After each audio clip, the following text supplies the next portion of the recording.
institutions, les membres du gouvernement et les membres du Parlement de la République togolaise, Dr Georges Dankor, président de la BIDC, honorable vice-président de la BIDC, chers représentants des partenaires techniques et financiers, mesdames et messieurs, tout protocole dûment observé, membres de la presse et médias.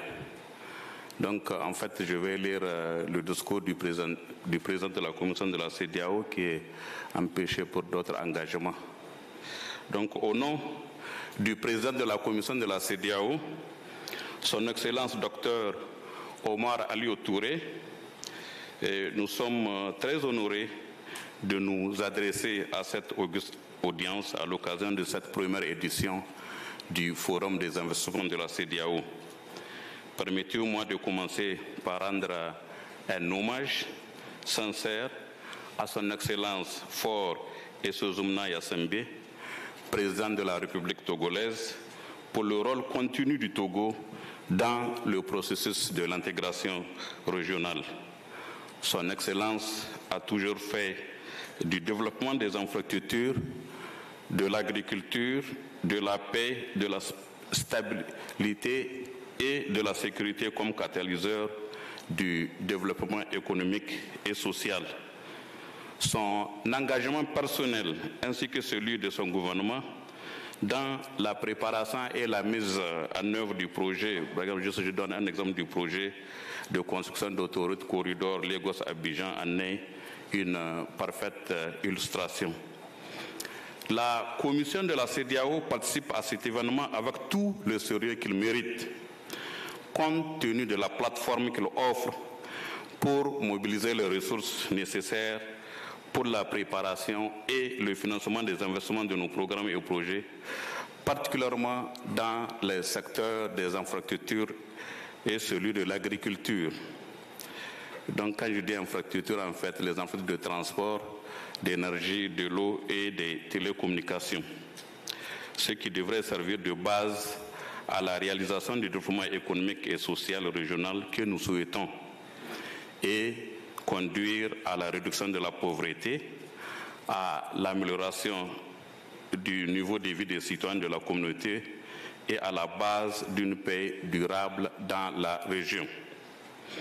Vous vous rappelez qu'en décembre 2021, les chefs d'État et de gouvernement de la CEDEAO ont adopté une nouvelle vision appelée Vision 2050 de la CEDEAO, dont l'objectif est une communauté des peuples pleinement intégrés, vivant dans une région pacifique et prospère, dotée d'institutions fortes et respectueuses des droits et libertés fondamentaux, œuvrant pour un développement inclusif et durable. À cet égard, nous souhaitons travailler de manière assidue avec les États membres pour mettre en œuvre des projets et mener des interventions tangibles dans la perspective de cette vision 2050. Nous saisissons donc cette occasion pour renouveler l'invitation faite aux partenaires techniques et financiers réunis ici aujourd'hui à se joindre à la Commission, à la BIDC et aux États membres de la CEDEAO pour faire de cette vision une réalité.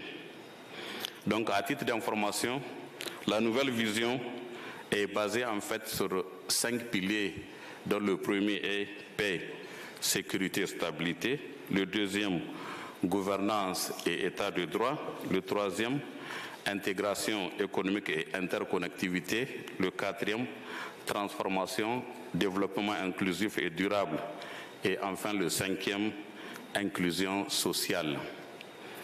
Le Forum des investissements de la CEDEAO joue un rôle essentiel dans la réalisation particulièrement du troisième et quatrième pilier et contribue indirectement aux trois autres piliers. Distingués participants, dans ce contexte, le thème de ce forum est tout à fait opportun et bien choisi pour inciter les partenaires de la CEDEAO à s'engager dans des discussions critiques et à concrétiser leur engagement afin d'accélérer la reprise économique de l'Afrique de l'Ouest. Aujourd'hui, plus que jamais, le citoyen ordinaire de la communauté attend de nous à ce qu'on aboutisse à une véritable intégration régionale, et ce, dans tous les domaines qu'on puisse imaginer. Nous voulons dire en fait de créer des cadres de mobilisation des ressources pour réaliser des programmes, des projets, des stratégies et initiatives concrètes pouvant lui, c'est-à-dire le citoyen ordinaire, lui assurer le bien-être social.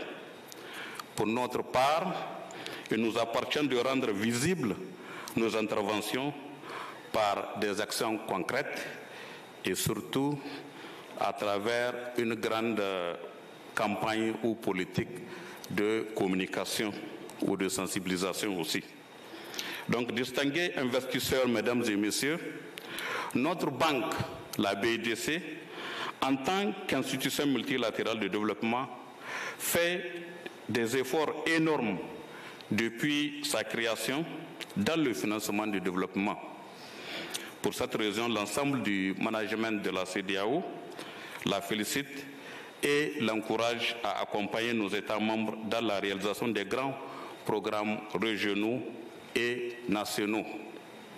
Aussi, nous appelons les États membres qui ne l'ont pas fait à libérer totalement le capital de cette banque et aussi les investisseurs, qu'ils soient régionaux ou non régionaux, à en tisser des relations de partenariat et de coopération.